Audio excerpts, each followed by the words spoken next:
Bab 13, bisakah kita mengubah masa lalu?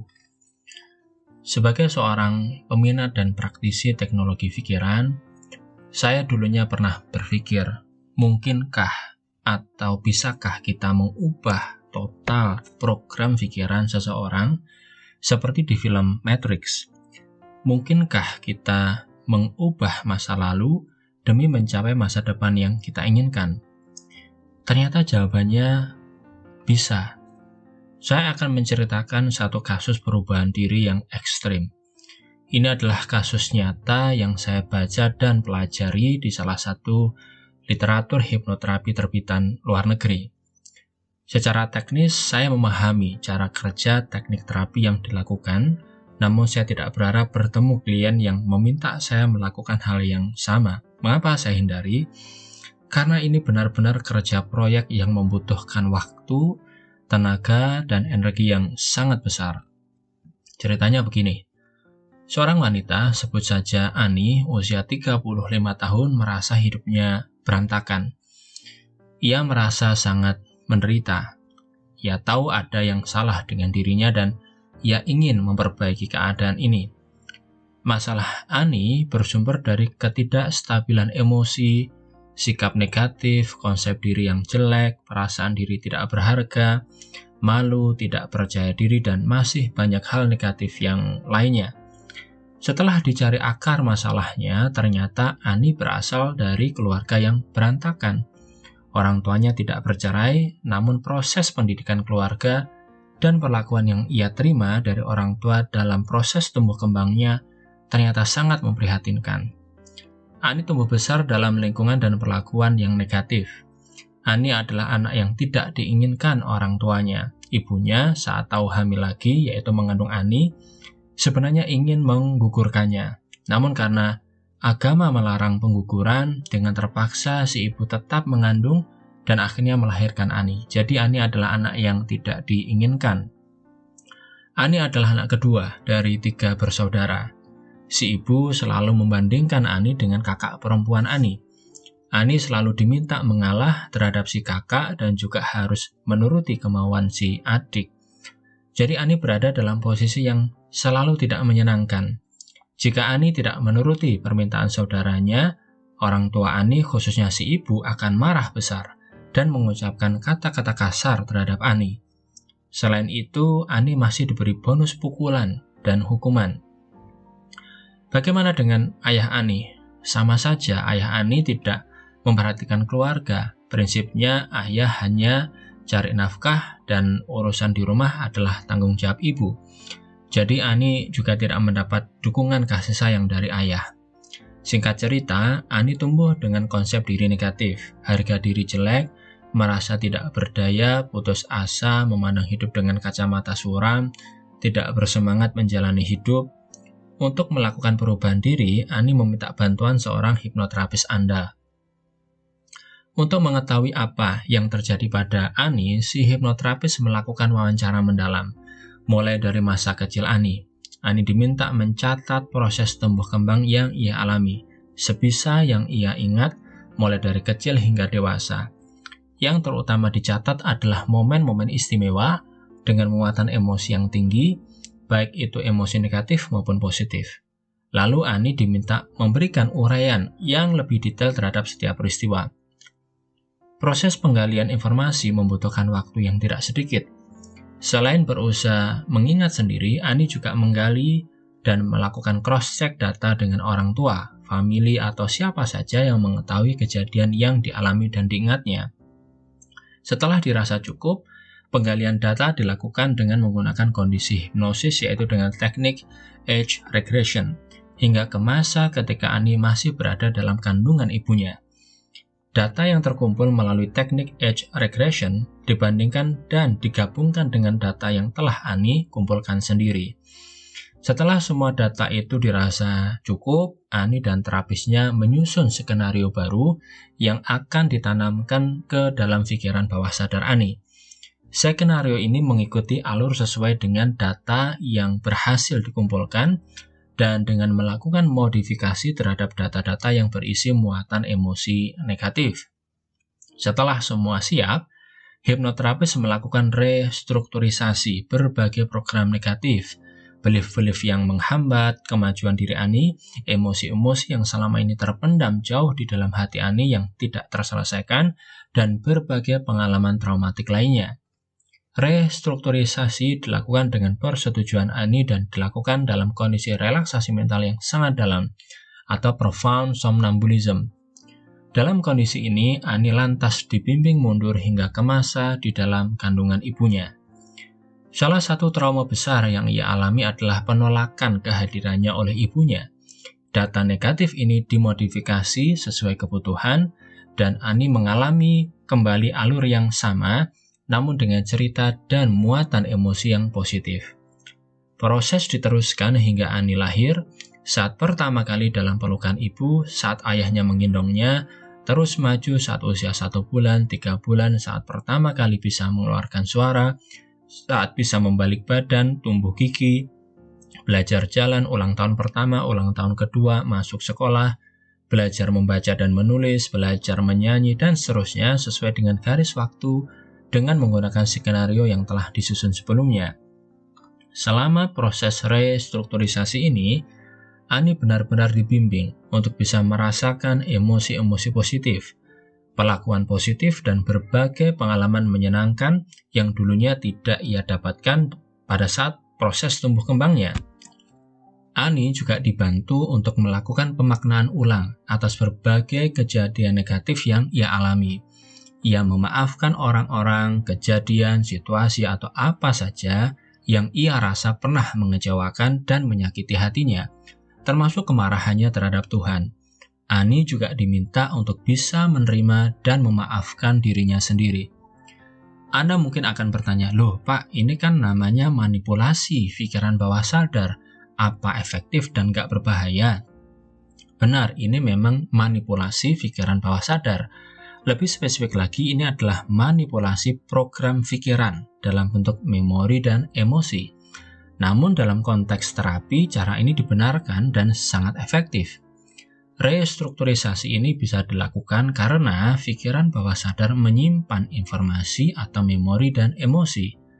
Pikiran bawah sadar cerdas namun bodoh. Pikiran bawah sadar tidak bisa membedakan antara imajinasi dan realita.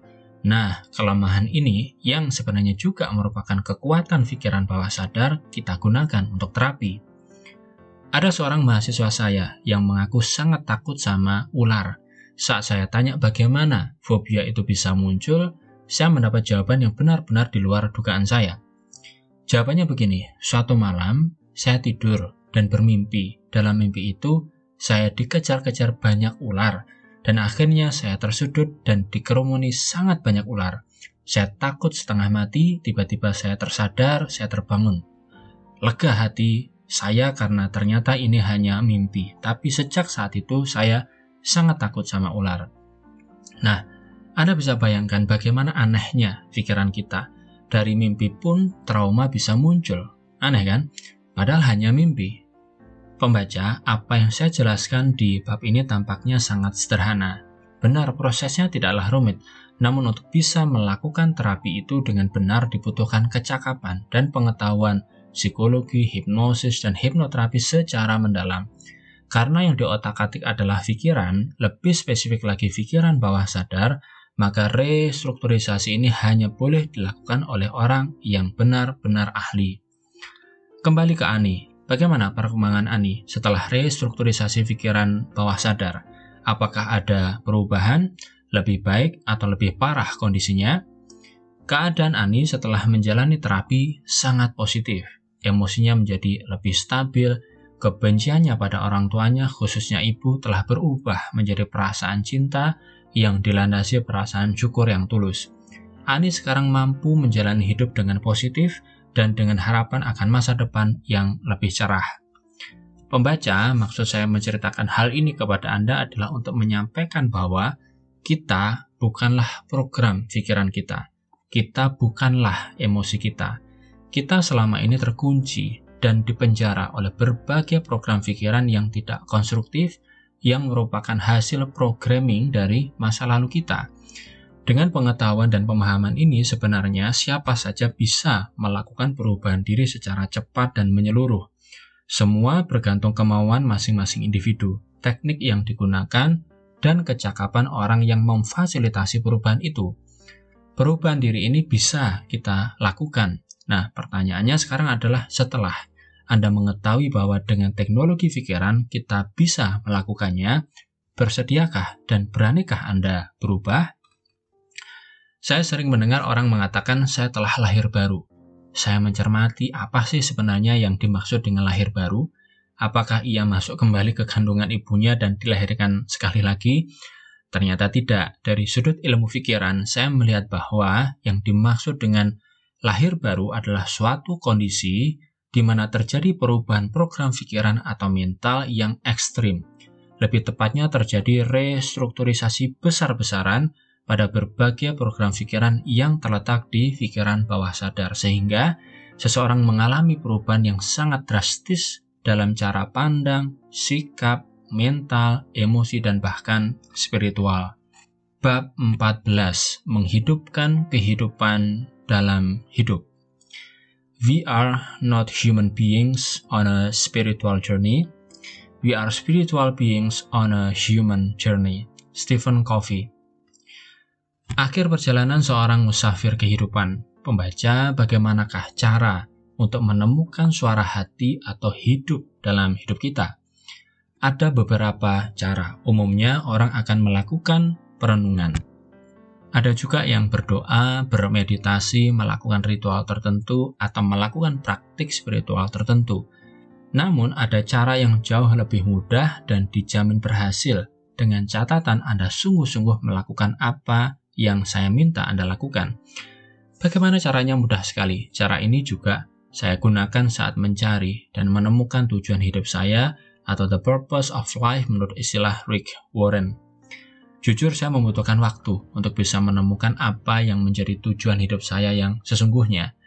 Cara ini juga mengacu pada apa yang diajarkan oleh Stephen Covey, yaitu mulailah dari akhir atau start from the end. Lalu apa sih yang Pak Adi temukan? Apa yang menjadi tujuan hidup Pak Adi? Penasaran ya? Sabar dong, ceritanya masih panjang. Ternyata setelah melalui perenungan mendalam selama beberapa tahun, saya akhirnya menemukan apa yang sungguh-sungguh saya inginkan dalam hidup saya. Saya menemukan kehidupan dalam hidup saya. Apa itu? Apakah itu uang? Apakah harta benda berlimpah? Apakah ketenaran? Bukan. Setelah diselidiki sampai ke lubuk hati terdalam, saya hanya ingin hidup bahagia dan bermakna bagi diri sendiri, bermakna bagi orang-orang yang saya cintai, keluarga saya, bermakna bagi orang di sekitar saya, bermakna bagi bangsa dan negara Indonesia tercinta, dan pada lingkup yang lebih besar, saya ingin menjalani hidup yang bahagia dan bermakna bagi kehidupan itu sendiri. Tapi gimana caranya untuk menemukan tujuan hidup ini? Setelah menemukan tujuan hidup saya yang menentukan arah hidup saat ini, saya menjadi lebih tenang, fokus, santai, dan bahagia. Tentu proses untuk mencapai apa yang telah saya capai saat ini tidak mudah, namun saya melakukannya dengan penuh semangat dan bahagia. Salah satu wujud dari kebermaknaan adalah dengan saya menulis buku dan menjadi pembicara yang berbagi inspirasi kepada sesama. Saya beruntung sekali karena ada seorang pembimbing, guru spiritual, dan sekaligus ayah angkat yang mengarahkan dan membantu saya dalam proses pencarian ini. Pada saat awal pencarian tujuan dan kebermaknaan hidup saat itu, selain sedang sibuk merencanakan pernikahan, saya juga sibuk sekali membangun dan mengembangkan bisnis. Pada tahap awal, uang seakan-akan merupakan jawaban. Pemikiran saya saat itu adalah kalau punya uang banyak maka hidup pasti bahagia. Ternyata enggak juga. Uang sampai pada nilai tertentu benar bisa memotivasi dan membuat seseorang bahagia. Namun setelah itu kita pasti akan terus mencari. Saat ini saya bahagia sekali melakukan apa yang saya lakukan sekarang. Tapi gimana caranya untuk menemukan tujuan hidup ini? Oke, kalau Anda sudah tidak tahan lagi, mau tahu caranya, maka saya akan beritahu sekarang. Mudah kok. Yang penting Anda berani, sungguh-sungguh berani, bertanya kepada diri sendiri, dan kemudian sungguh-sungguh memikirkan jawabannya. Ini pertanyaan saya untuk Anda. Jika jatah hidup Anda hanya tersisa 3 bulan lagi, jika 3 bulan dari sekarang Anda pasti meninggal, apa yang akan Anda lakukan dengan hidup Anda? Bagaimana cara Anda menjalani hidup Anda? Pembaca, saya berharap Anda tidak langsung menjawab pertanyaan di atas. Ini yang bisa Anda lakukan sekarang saat Anda membaca buku ini. Lihat kalender, tanggal berapa. Setelah itu, maju 3 bulan ke depan. Nah, itu adalah tanggal Anda meninggal. Sekarang bertanyalah kepada diri Anda, sungguh-sungguh bertanya, apa yang akan saya lakukan dengan sisa waktu hidup saya? Pertanyaan saya di atas walaupun tampak sederhana membutuhkan perenungan dan pemikiran mendalam. Anda perlu melakukan perjalanan ke dalam diri Anda, sungguh-sungguh merenung, berpikir, bermeditasi, dan kalau perlu berdoa untuk menemukan jawabannya. Jika Anda masih bingung, saya bantu dengan satu cara lagi. Begini, coba pejamkan mata Anda dan maju ke saat Anda meninggal. Bayangkan Anda melihat tubuh Anda yang terbujur kaku di dalam peti mati. Pada saat itu ada banyak orang yang datang melayat. Anda melihat ada keluarga Anda, rekan bisnis, rekan sekantor, tetangga, atau teman sekolah atau kuliah datang memberikan penghormatan terakhir kepada Anda. Nah, sambil mengamati mereka, bayangkan dan dengar komentar orang saat mengenang atau berbicara tentang diri Anda saat Anda masih hidup. Coba bayangkan dan dengar apa yang diucapkan oleh istri atau suami Anda. Bagaimana dengan anak-anak Anda, orang tua, anggota keluarga lainnya? Apa yang diucapkan oleh rekan bisnis atau rekan kerja Anda? Sudah Anda bayangkan dan dengarkan bagaimana komentar mereka? Positif atau negatif? Apakah Anda suka atau tidak? Mana yang Anda pilih? Komentar atau doa? Suami atau istri Anda, ya Tuhan, terima kasih karena telah memberkahi saya dengan seseorang pasangan hidup, soulmate, rekan seperjalanan hidup, ayah atau ibu dari putra-putri yang begitu luar biasa. Saya sedih karena engkau memanggil suami atau istri saya padahal saya masih membutuhkannya. Namun saya ikhlas dan bersyukur karena telah mendapat kesempatan berbagi hidup, cinta, kasih sayang, dan kebahagiaan dengan suami atau istri saya. Semoga engkau bisa menerimanya di sisimu. Selamat jalan sayangku, doa dan cintaku menyertai kepergianmu. Engkau selalu hidup di hatiku sampai kita bertemu lagi. Amin. Atau komentar ini, untung dia cepat pergi. Sudah sekian tahun saya menderita gara-gara ulahnya. Harusnya lebih cepat pergi lebih baik. Saya yakin Anda pasti memilih komentar atau doa yang pertama. Namun apakah ada kemungkinan saat Anda meninggal, yang Anda dengar adalah komentar kedua? Jelas mungkin. Dalam hal ini Anda perlu jujur pada diri sendiri. Pembaca, coba ambil waktu untuk berpikir dan merenungkan jawaban untuk pertanyaan saya berikut ini. Jika misalnya Anda bisa menuliskan kesan atau komentar yang disampaikan pada saat Anda meninggal, bagaimanakah bunyi pesan atau komentar itu? Bayangkan pasangan atau teman Anda sedang membacakan kesan mereka terhadap Anda, sambil berdiri dengan penuh hormat di samping peti jenazah Anda. Kesan yang mereka bacakan itu adalah kesan yang telah Anda siapkan sebelumnya. Bagaimanakah bunyinya? Ambil waktu secukupnya untuk menuliskan kesan ini. Bagaimana Anda ingin orang mengenang diri Anda? Saat menulis kesan ini, saat menyusun kalimat yang akan dibacakan, gunakan bentuk orang ketiga seakan-akan kawan atau pasangan hidup Anda yang menulis tentang Anda, tentang hidup Anda, dan pengaruh yang telah Anda berikan terhadap mereka. Biar mudah, saya menggunakan nama Bapak Budi Prasetyo sebagai contoh. Pada saat hari pemakaman, yang Pak Budi Prasetyo ingin dibacakan misalnya seperti ini. Terima kasih untuk para hadirin semua, hari ini kita berkumpul di sini untuk mengenang, mendoakan, dan mengiringi kepergian suami, ayah, ibu, kakak, adik, rekan, dan saudara kita yang tercinta dan sangat luar biasa, Bapak Budi Prasetyo. Selama masa hidupnya, Bapak Budi Prasetyo telah melakukan banyak karya nyata kehidupan. Beliau adalah suami dan ayah yang sangat mencintai dan dicintai keluarganya. Beliau telah melakukan banyak hal positif untuk masyarakat. Karya nyata Pak Budi antara lain mendirikan lembaga pelatihan bagi anak-anak muda yang putus sekolah. Sudah banyak yang berhasil dibantu dan akhirnya menjadi orang sukses di masyarakat berkat bantuan dan pelatihan yang didapatkan dari lembaga Pak Budi.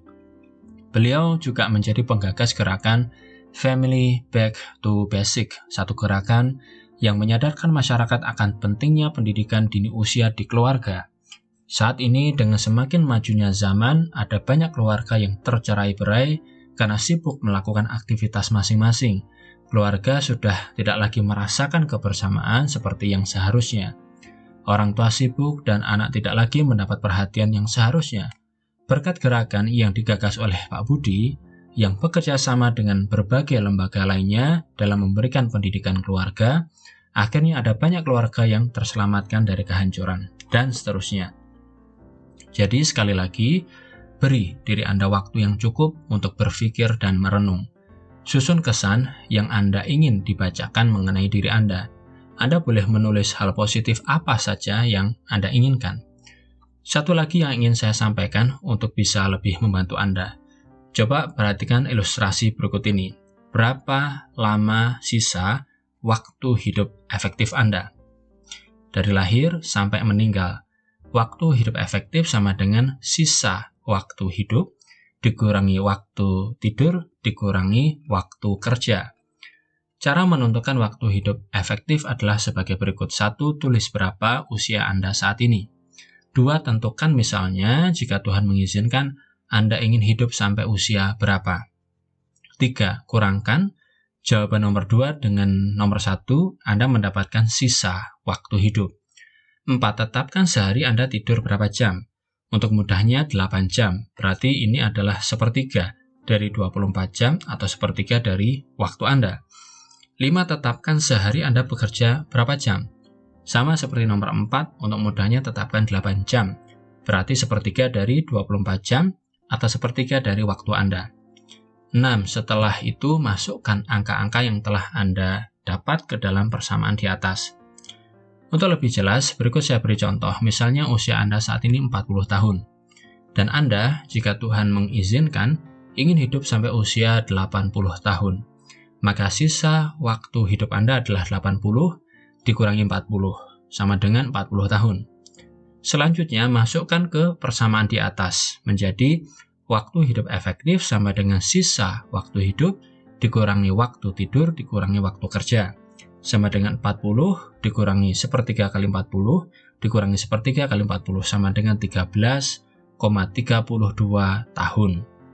Jadi waktu yang bisa Anda nikmati, waktu hidup efektif hanya sekitar 13 tahun saja. Waktu ini sebenarnya cukup singkat. Apa yang akan Anda lakukan dengan sisa waktu ini? Apakah Anda akan terus melakukan apa yang telah Anda lakukan selama ini? Atau Anda akan melakukan sesuatu yang berbeda untuk mengisi hidup Anda? Pertanyaan untuk Anda, bagaimana caranya agar Anda bisa meningkatkan waktu hidup efektif? Waktu hidup efektif akan meningkat drastis bila kita melakukan apa yang kita suka dan menyukai apa yang kita lakukan. Dengan demikian kita sudah tidak lagi bekerja. Dengan demikian, bila berpedoman pada contoh di atas, minimal akan bisa melipat gandakan waktu hidup efektif menjadi 2 dikali 13,32 sama dengan 26,64 tahun. Mau seperti iklan telepon seluler saja. Saya akhiri bab ini dengan satu kata mutiara yang sangat indah. When you were born, you cried and the world rejoiced. Live your life in such a manner that when you die, the world cries and you rejoice. Saat Anda dilahirkan, Anda menangis dan dunia bersorak gembira. Jalani hidup Anda dengan penuh makna, sehingga saat Anda meninggal, dunia akan menangis dan Anda yang bersorak gembira. Penutup. Pembaca, tidak terasa kita telah mencapai akhir buku ini. Sungguh suatu kebahagiaan yang tak terlukiskan bila apa yang saya jelaskan di buku ini bisa menjadi masukan, pertimbangan, saran, dan informasi yang akhirnya menggugah kesadaran dan membantu Anda untuk meningkatkan diri. Terima kasih, saya yang tulus untuk Anda, para pembaca, karena tanpa dukungan Anda, apalah artinya seorang Adi W. Gunawan. Sekali lagi, terima kasih karena Anda telah bersedia memberikan saya ruang khusus di hati Anda. Akhir kata, terimalah salam hormat yang tulus dan penuh cinta dari lubuk hati saya yang terdalam untuk Anda semua. Semoga di masa mendatang saya tetap bisa membalas semua budi baik dan dukungan Anda dalam bentuk karya nyata kehidupan pada level yang lebih tinggi. Footprints. Some people come into our lives and quickly go. Some people stay a while and leave footprints in our hearts. And we are never the same. Many people will walk in and out of your life, but only true friends will leave footprints in your heart. To handle yourself, use your head. To handle others, use your heart. Anger is only one letter short of danger. If someone betrays you once, it's his fault. If he betrays you twice, it's your fault. Great minds discuss ideas. Average minds discuss events. Small minds discuss people. He who loses money loses much. He who loses a friend loses more. He who loses faith loses all. Beautiful young people are accidents of nature, but beautiful old people are works of fine art. Learn from the mistakes of others. You can't live long enough to make them all yourself. The tongue weighs practically nothing, but so few people can hold it. Thank you for stepping into my life. Salam hangat dari sesama musafir kehidupan.